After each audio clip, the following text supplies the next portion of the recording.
피부의 홍반, 구진, 농포, 모세혈관 확장이 주요 증상인 주사피부염은 이제 원인이 명확히 밝혀진 것은 없다고 합니다.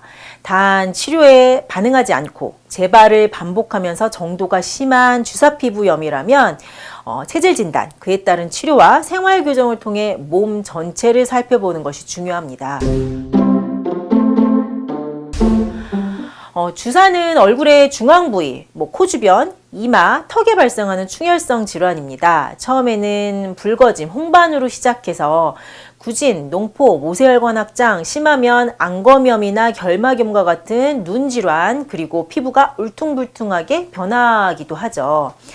주사피부염 환자들은 초기에 주사피부염입니다 라고 진단을 받기보다는 접촉성 피부염이라든지 여드름이라든지 이런 이제 기타 다른 피부 질환으로 진단을 받다가 치료했는데 잘 호전되지 않고 그제서야 비로소 주사피부염으로 진단을 받기도 합니다.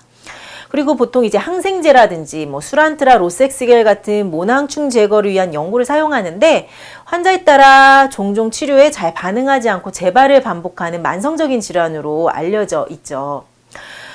주사피부염 치료에 있어서 제가 강조하는 것이요. 만성적이고 그다음에 기존 치료에 잘 호전이 되지 않는 주사피부염이라면 정확한 체질을 진단하고 체질에 맞춘 치료, 그리고 생활 교정이 중요하다고 여러 번 말씀드렸습니다. 그리고 오늘은요, 이런 치료의 필요성에 대해서 뒷받침하는 논문이 있어서 한번 소개해 볼까 하는데요. 주사피부염과 만성적인 전신질환과의 연관성에 대해 조사한 논문입니다. 이제 첫 번째는 주사피부염과 전신질환이 연관성이 있는지에 대해서 조사했고, 그 다음에 두 번째는 심한 주사피부염일수록 전신질환과 더 연관성이 있는지에 대해서 연구를 했는데요. 주사피부염 환자를 체크해 보니까 알러지라든지 호흡기 질환이라든지 역류성 식도염이라든지 소화 위장관 질환이라든지 고혈압이라든지 대사질환, 비뇨생식기 질환, 여성의 호르몬 불균형으로 인한 이런 질환 등의 연관성이 주사와 연관이 있다는 결론이었습니다.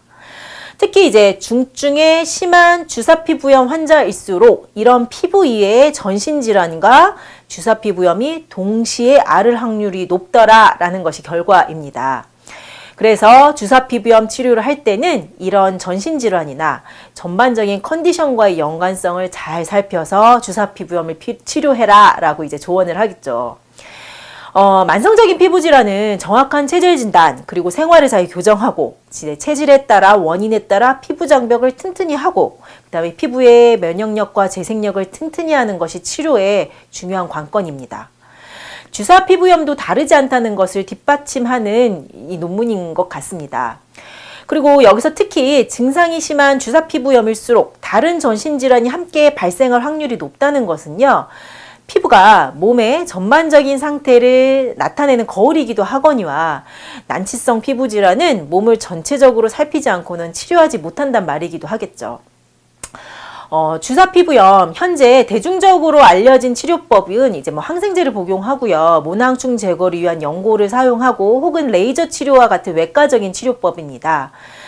피부에 염증을 진정시키고 피부의 모낭충을 제거하고 확장된 혈관을 치료하는 치료법은 피부에 초점을 맞춘 치료법입니다.